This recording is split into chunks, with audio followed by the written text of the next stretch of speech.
วิทยาลัยเซนต์ฮิลล์เวียงจันทร์ได้เฉลิมฉลองความสำเร็จในการก้าวเข้าสู่มหาวิทยาลัยสากลและได้มีพิธีมอบใบยั่งยืนความสำเร็จและเฉลิมฉลองการศึกษาประจำศึกษา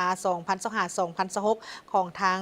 วิทยาลัยโดยการร่วมตัวกันของทางบรรดานักศึกษาผู้ปกครองรวมไปถึงครูและอาจารย์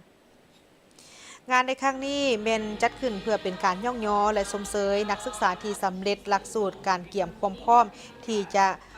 เป็นที่ยอมรับในระดับสากลพร้อมทางได้เด่นนักให้เห็นถึงจำนวนนักศึกษาลาวที่เพิ่มขึ้นเรื่อยๆในการเกี่ยมความพร้อมเพื่อเข้าเรียนต่อในระดับอุดมศึกษาอยู่ต่างประเทศและอันที่พ้นเด่นที่ได้ร่วมกันเฉลิมฉลองในปีนี้นั่นก็คือการสำเร็จการศึกษาหลักสูตรเกี่ยมเข้าเรียนต่ออยู่ที่มหาวิทยาลัยสากลหรือ UN หรือ NCUK International Foundation Year ของทางนักศึกษาจำนวน 8 น้อง ซึ่งปัจจุบันนี้กำลังเกี่ยมความพร้อมเพื่อที่จะไปศึกษาต่ออยู่ในระดับปริญญาตรีอยู่ที่มหาวิทยาลัยในต่างประเทศและนักศึกษาในฮุนนี่ก็กำลังก้าวเข้าสู่การศึกษาต่อในระดับมหาวิทยาลัยสากลที่จะสร้างผลสำเร็จที่ได้รับการยืนยันแล้วรวมไปถึงการตอบรับอย่างแบบมีเงื่อนไขของทางมหาวิทยาลัยในประเทศนิวซีแลนด์และการตอบรับจากทางมหาวิทยาลัยของประเทศฝรั่งซึ่งได้สะท้อนให้เห็นถึงการเข้าถึงระดับสากลของหลักสูตรและความพร้อมที่นับมือนับเพิ่มขึ้นของนักศึกษาลาวสำหรับการศึกษาต่อระดับอุดมศึกษาอยู่ต่างประเทศผลสำเร็จอันที่พ้นเด่นที่สุดของนักศึกษาในรุ่นนี้นั่นก็คือนักศึกษา1น้องเมนได้รับการตอบรับแบบมีเงื่อนไขพร้อมทางได้รับทุนการศึกษาในมูลค่า 15,000 ดอลลาร์นิวซีแลนด์จากทางมหาวิทยาลัยในประเทศนิวซีแลนด์ที่มีผลงานดีเด่น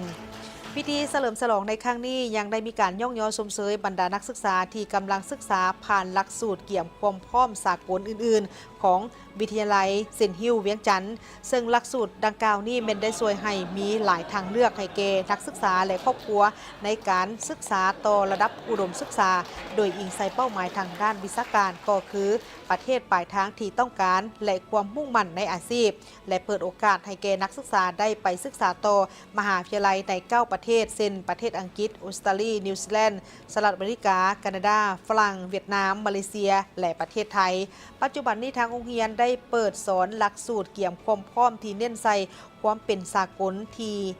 มีความหลากหลายเช่นรวมมีหลักสูตร NCUK International Foundation Year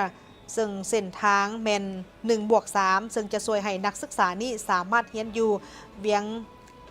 ที่เวียงจันทร์ก่อนแล้วก็ไปศึกษาต่ออยู่ที่มหาวิทยาลัยคู่ร่วมมือในต่างประเทศตามหลักสูตร British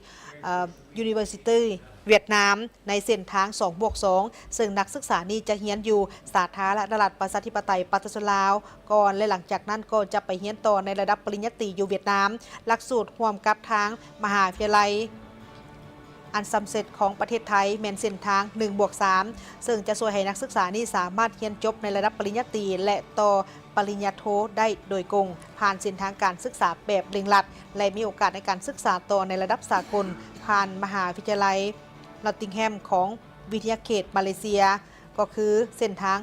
1+3 ซึ่งนักศึกษานี้สามารถเลือกเรียนจบหลักสูตรอยู่มาเลเซียแล้วก็ไปเรียนต่อในปีสุดท้ายอยู่ที่ประเทศอังกฤษวิทยาลัยเซนต์ฮิลล์เวียงจันทร์นี้กำลังเปิดรับนักศึกษาเข้าเรียนในซกเรียนในท้ายเดือนกันยายนนี้และพร้อมทั้งมีการบริการให้คำปรึกษาสำหรับนักศึกษาที่มีความสนใจในเส้นทางการศึกษาต่อมหาวิทยาลัยสากล